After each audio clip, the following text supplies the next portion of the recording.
Hey guys, it's Jan, Not a Real Farm. Midweek, thought we'd do an update with you, take you around the greenhouse and show you what's going on with the plants. And we do have a little bit of an update. So as you can see here, I've been filling pots, moving things around, and actually moving things now to the bins and planting all the way around the greenhouse. Now, my table that's normally over there is gone because I've planted a lot of plants since the last time we've done a video, but there is still a fair amount of plants here that we need to get in the ground. And guys, we're going to do it because this year is going to be super important to grow your own food. But if you remember back a few videos ago, I was showing you how the pineapple ground cherries that I grow, if you don't catch the seed in time, remember how I said they're so prolific?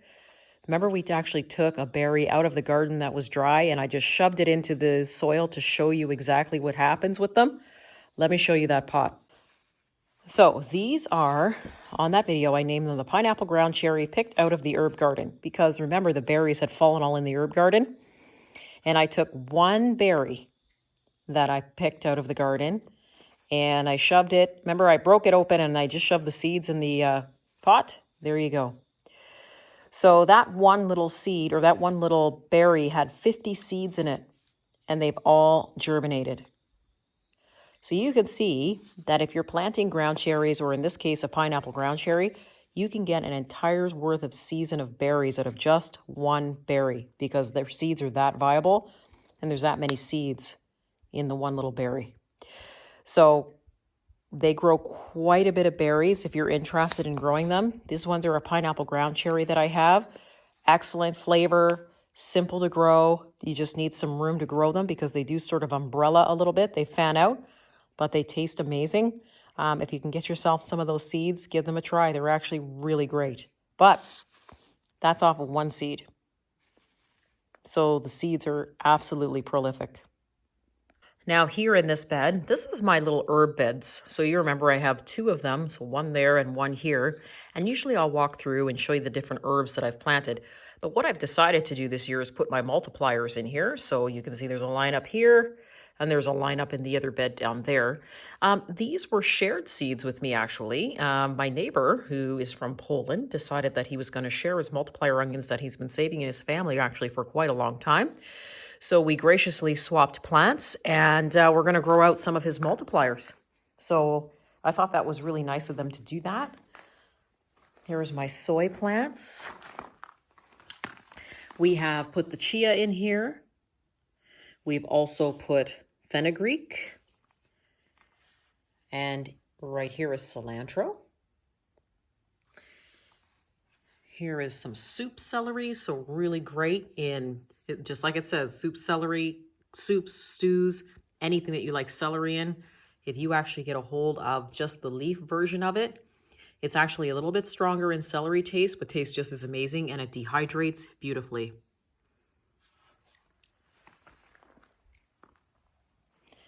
And then over here, we have our catnip.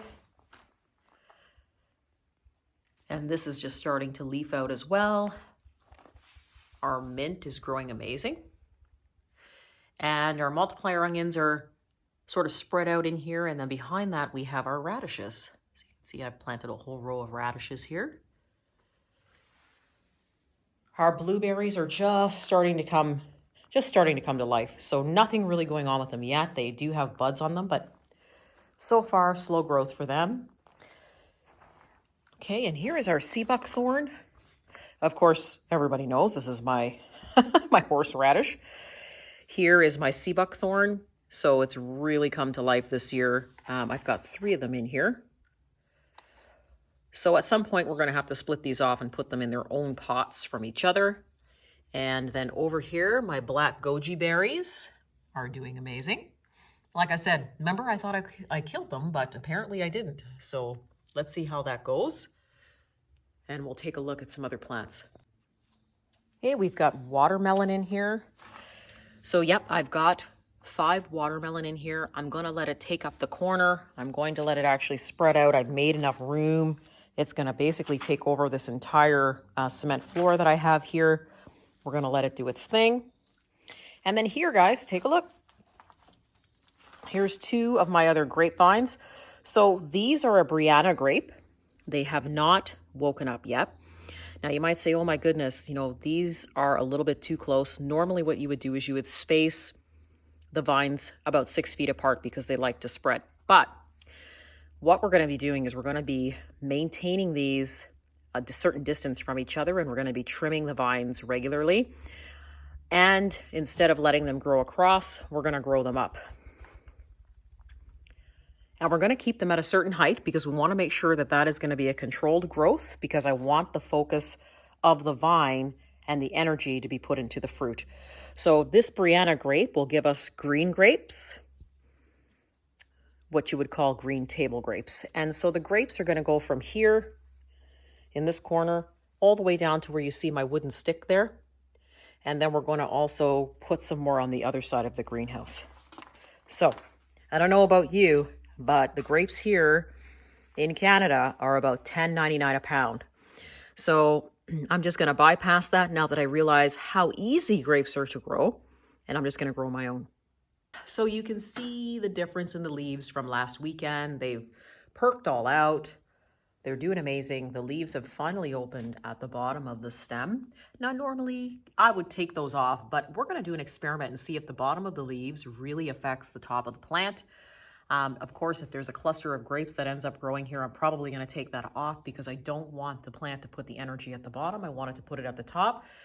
But you can see here, let me see if I can get that closer. Just from, what was it, 4 or 5 days ago when I took the pictures of the grapes, you can now see that they're starting to form all through the plant. Let's move down through the leaves here. Another cluster.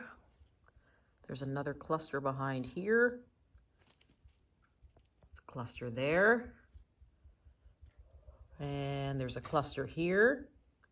So this grape is happy, and I can't wait actually to see how many clusters we end up with overall. Because remember, this is only just a couple of feet of the plant. It's actually starting to sprawl out now a bit up the trellis. So let's see what happens. And in this bed is our big, beautiful asparagus patch. So you can see how big that asparagus has gotten. This is an heirloom asparagus. I actually had to get a tomato stake and just to hold him up because it's almost like a small shrub. Very cool. It started to flower. I'll show you if I can get up close. There's the flowers on the asparagus. Smells amazing. And they will flower before they turn to seed. So the flower pods kind of start out looking like this. And then they turn into these cool little beautiful bells, which I really like it. It's kind of decorative, right? Oh, take a look. Let me zoom in. Oh, hold on, let me back out. Look at that, I got a rose. So I was predicting, what did I say, May 29th around my birthday? I got a rose. Awesome. I wonder if there's any others here, but that's the first rose of the year, you guys. These ones do all pink roses. I can't believe I have a rose. I did not think it was going to bloom that soon, but look at all the blooms up here. We're going to have a ton of flowers on this rose this year. But isn't that cool? I got to look at that again. Can you tell I love my roses?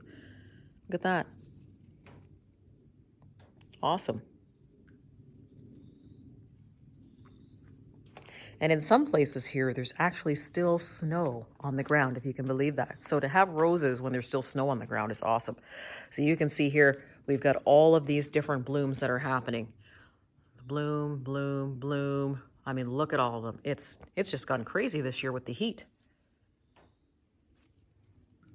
Excellent. I can't wait to show you guys when it's all actually opened up and bloomed. It'll be amazing.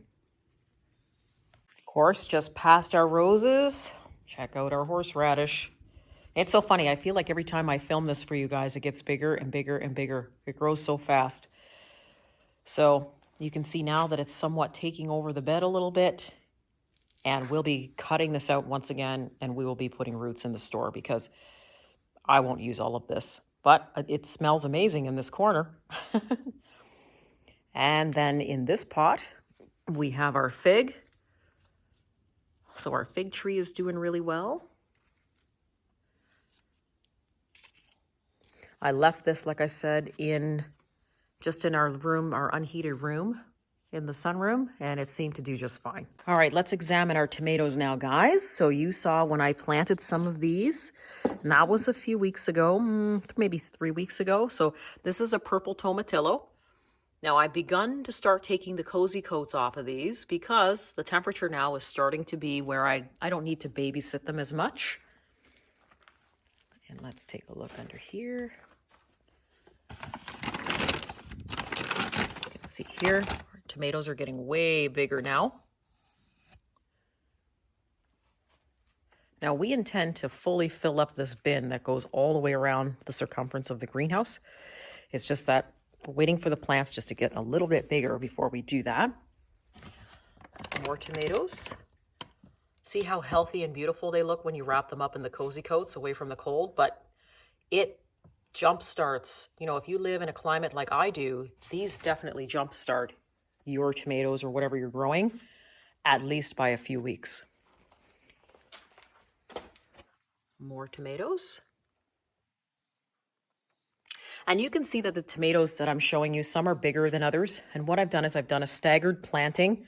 So there's going to be some that are going to be more mature than others first, which will guarantee a continuous harvest of tomatoes all summer long. And that's what I want. I want the tomatoes to go right into the fall until it's too cold to pick them anymore. Here's the other tomato.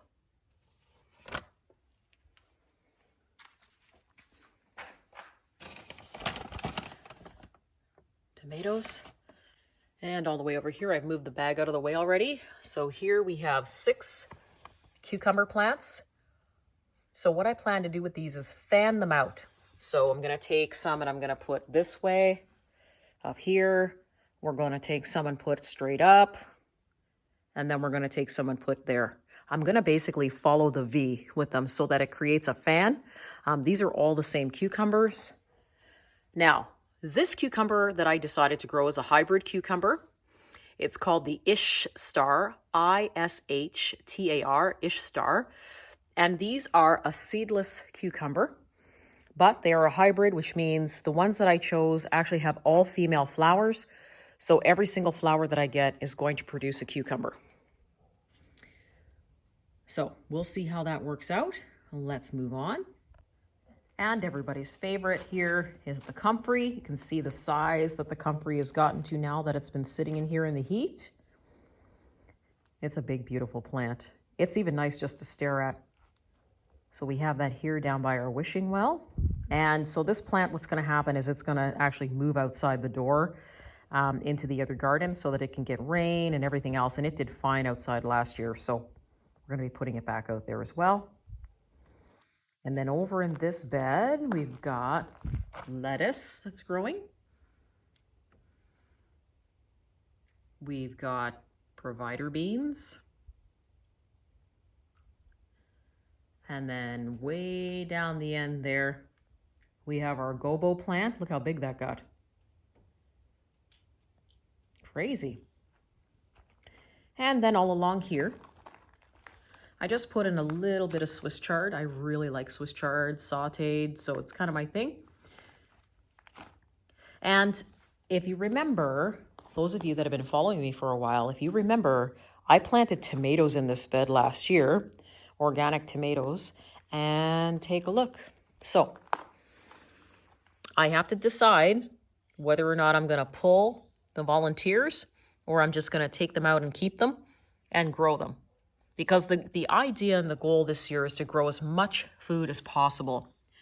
So I'll have a hard time getting rid of the volunteers out of here, and I think I'm going to keep them and grow them. But there's a lot of them. And we have spinach growing here in the other bed. And then just below the spinach, we have a salad bowl lettuce. And then over to the right, we've got a burgundy romaine. So it won't take very long for us to start making salads. We're going to be doing that soon. You don't even have to wait for the plants to even get to be a full plant. If you want to take some baby greens, you can do that. But it didn't take very long for these to actually start growing. So Thank goodness, because I got to tell you, the produce right now in the stores is horrible. Now you can see the differences in the size of our sunflowers. So these are my chocolate cherry sunflowers, and they really weren't very much higher than this ledge. But this week they've really, really gotten taller. And next to that is my apple tree. Beautiful leaves. And then, of course, next to my coffee chair, we've got the coffee plants. So you can see here with the heat, these coffee plants have really perked up. The one here in the back is starting to give me all brand new shiny leaves. So I'm super excited about that. It means he's happy. And hopefully one day we'll be able to make our own coffee. And here is the black peanuts. So you can see here I've planted, I think 1, 2, 3, 4, 5, 6, 7, 8, 9, 10, 11. 11 of these plants. So we're going to try and grow the black peanuts and keep them by themselves. They got a little angry with me when I transplanted them, but so far so good. I think they'll recover and they'll be just fine. And here's our rice patch. Check it out. Our rice is beginning to really start to get taller, and we're going to see if we can save the seeds from the rice this year and regrow it again next year. But so far, I'm thinking my patch actually looks really good.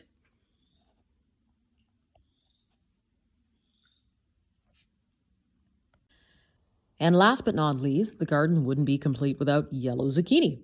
So we are growing yellow zucchini here. We're going to be saving the seed from it. It's the only zucchini that I'm going to be growing. Yellow zucchini is a little bit sweeter than the green zucchini. So if you want to give it a try and you haven't, if you can grab yourself some yellow zucchini seeds, give it a try. It's pretty great.